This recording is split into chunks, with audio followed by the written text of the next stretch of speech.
Welcome back to our channel. आज का topic है angle between two straight line.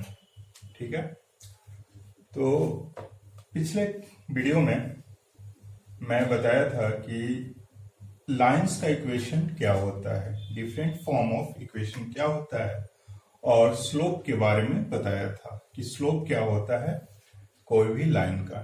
ठीक है, तो आज मैं आपको बताऊंगा angle between two straight line. ठीक है, दो लाइन है, स्ट्रेट लाइन है, अगर दोनों इंटरसेक्ट करता है या परपेंडिकुलर है या पैरेलल है, ठीक है, तो एंगल निकालने का कंडीशन क्या होगा, और अगर लाइन परपेंडिकुलर है तो उनके स्लोप में क्या रिलेशन होंगे, अगर लाइन पैरेलल है तो उनके स्लोप में क्या रिलेशन होंगे, दोनों का स्लोप।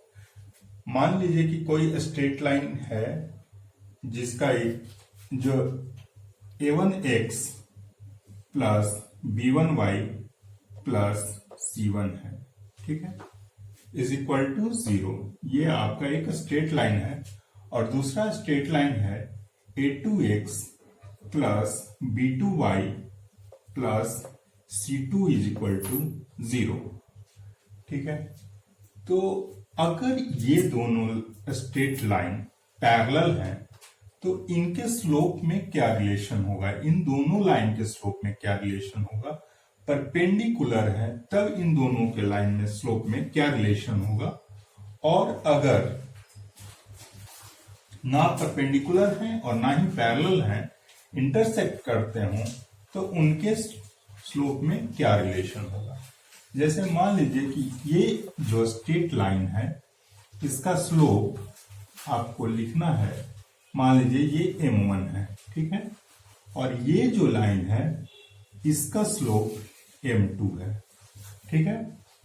अब m1 है तो m1 इस लाइन से हमें पिछले क्लास में फॉर्मूला बताए थे, m1 है तो m1 किसके बराबर होगा, m1 जो होता है minus of coefficient of x upon coefficient of y, यानी कि ये होगा आपका minus a1 upon b1।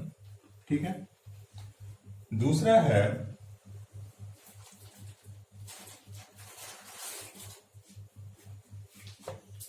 a2x plus b2y plus c2 is equal to 0। तो इस लाइन का स्लोप m2 है और m2 किसके बराबर होगा, minus of coefficient of x upon coefficient of y, a2 by b2। ठीक है, m1 और m2 है ये दो लाइन। तो एक रिलेशन आता है tan theta is equal to m1 minus m2 upon 1 plus m1 into m2 का मॉड। ठीक है, और यहां से लिख सकते हैं theta is equal to tan inverse mod m1 minus m2 upon 1 plus m1 into m2। ठीक है,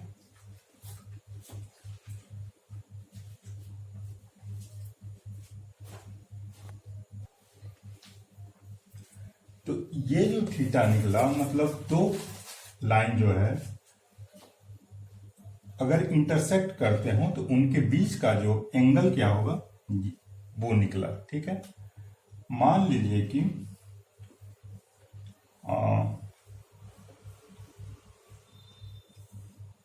एक लाइन है ऐसे स्ट्रेट लाइन है और दूसरा स्ट्रेट लाइन है ऐसे, मान लीजिए ऐसे है। ठीक है, तो इन दोनों के बीच का एंगल तो कुछ होगा, तो वही एंगल जो होगा थीटा, वो एंगल मान लीजिए थीटा है, तो वो थीटा किसके बराबर होगा, वो थीटा होगा बराबर tan inverse m1 minus m2 upon 1 plus m1 into m2।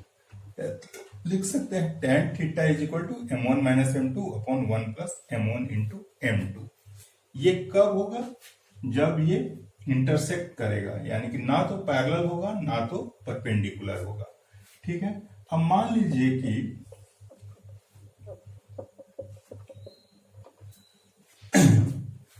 अगर ये लाइन पैरेलल हो गया, ठीक है, ये स्ट्रेट लाइन ये है और ये स्ट्रेट लाइन ये है, यानी कि अगर पैरेलल हो गया तो थीटा क्या हो जाएगा,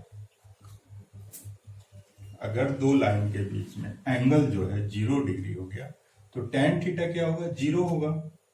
यानी कि हम लिख सकते हैं कि tan 0 is equal to m1 minus m2 upon 1 plus m1 into m2, ठीक है।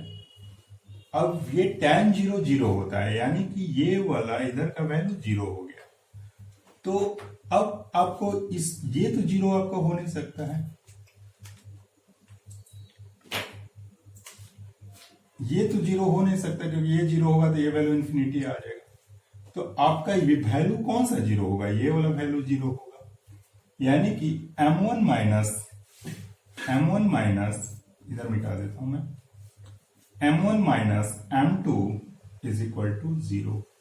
कब, जब लाइन आपका पैरेलल होगा, यानी कि m1 बराबर m2। तो ये कंडीशन निकला कि दो लाइन अगर आपका पैरेलल है तो वो दोनों लाइन का स्लोप भी बराबर होगा, ठीक है। अब दूसरा कंडीशन है कि अगर दो स्ट्रेट लाइन है और वो इस तरह से है कि एक स्ट्रेट लाइन ऐसे है दूसरा स्ट्रेट लाइन ऐसे है, यानी कि दोनों लाइन आपस में परपेंडिकुलर है, यानी कि थीटा जो है वो 90 डिग्री के बराबर है, यानी कि थीटा 90 डिग्री है। लिख दीजिए tan inverse m1 minus m2 upon 1 plus m1 into m2। अब देखिए tan को इधर लीजिए तो tan 90 इज इक्वल टू लिख सकते हैं m1 minus m2 upon 1 plus m1 into m2। tan 90 क्या होता है, इन्फिनिटी होता है, ठीक है। तो हम लिख सकते हैं कि infinity is equal to m1 minus m2 upon 1 plus m1 into m2, ठीक है। और अगर हम इसको इधर ले आए तो हम लिख सकते हैं 1 plus m1 into m2 upon m1 minus m2 is equal to 1 upon infinity, ठीक है। और 1 अपॉन इंफिनिटी जो होता है 0 के बराबर होता है, तो हम यहां पर लिख सकते हैं कि 1 plus m1 into m2 upon m1 minus m2 is equal to 0। अब 0 है तो ये वाला टर्म तो 0 होगा नहीं, क्योंकि ये वाला टर्म नीचे में है, यानी कि ये 0 होगा। तो 1 plus m1 into m2 is equal to 0। ये कंडीशन कब होगा, जब लाइन आपका परपेंडिकुलर होगा, ठीक है। तो यहां से ये भी लिख सकते हैं कि m1 into m2 is equal to -1। ये परपेंडिकुलर के लिए कंडीशन है। क्वेश्चन में ये भी दे सकता है कि अगर एक लाइन है जिसका स्लोप दिया हुआ है और दूसरी लाइन पर वो परपेंडिकुलर है, तो दूसरे लाइन का स्लोप क्या होगा।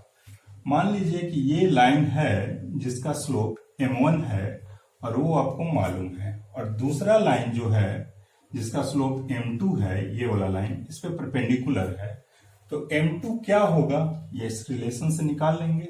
m2 इज इक्वल टू लिख सकते हैं -1 अपॉन m1। तो ये आपका जितना भी कंडीशन हो सकता है एंगल का दो स्ट्रेट लाइन का, वो मैंने आपको बता दिया कि अगर 90 डिग्री होगा तब क्या होगा कंडीशन, दोनों का स्लोप में क्या रिलेशन होगा, अगर पैरेलल होगा तब क्या रिलेशन होगा, और अगर दोनों के बीच कुछ एंगल होगा तब क्या होगा रिलेशन, ठीक है। या अगर दोनों का स्लोप दिया हुआ है तब हम एंगल कैसे निकालेंगे, ये भी है।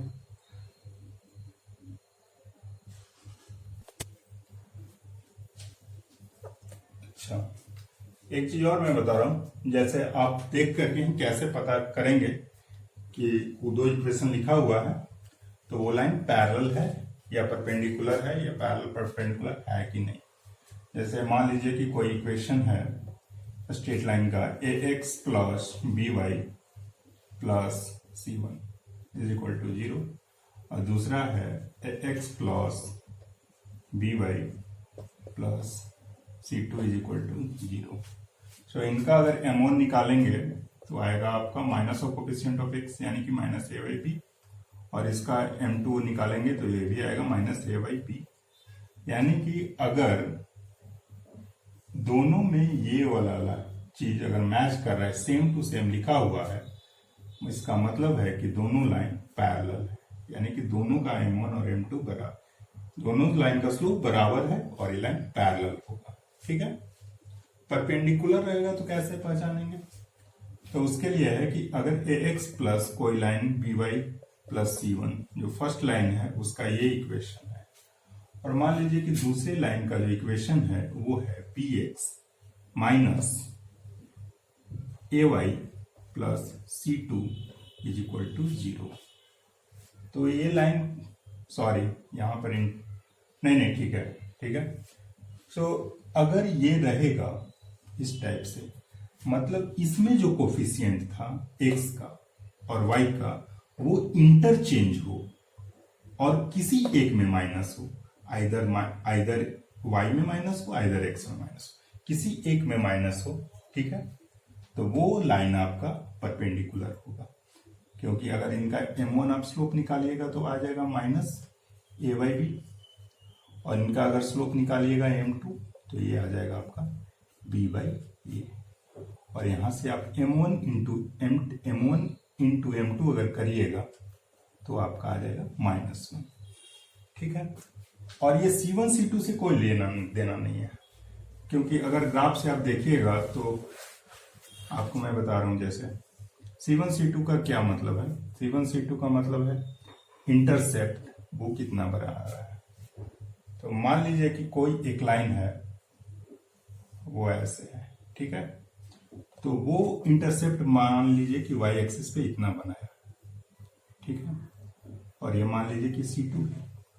अब दूसरा लाइन हो सकता है कि इसी के पैरेलल हो, एकदम देखिए लाइन दोनों पैरेलल है, और ये जो इंटरसेप्ट बनाया ये बनाया, ये c1 है, तो दोनों इंटरसेप्ट तो डिफरेंट है लेकिन लाइन पैरेलल है, इसलिए इंटरसेप्ट से लेना देना नहीं है। ठीक है, तो आप केवल स्लोप पर फोकस करके पता कर सकते हैं कि लाइन पैरेलल है कि परपेंडिकुलर है।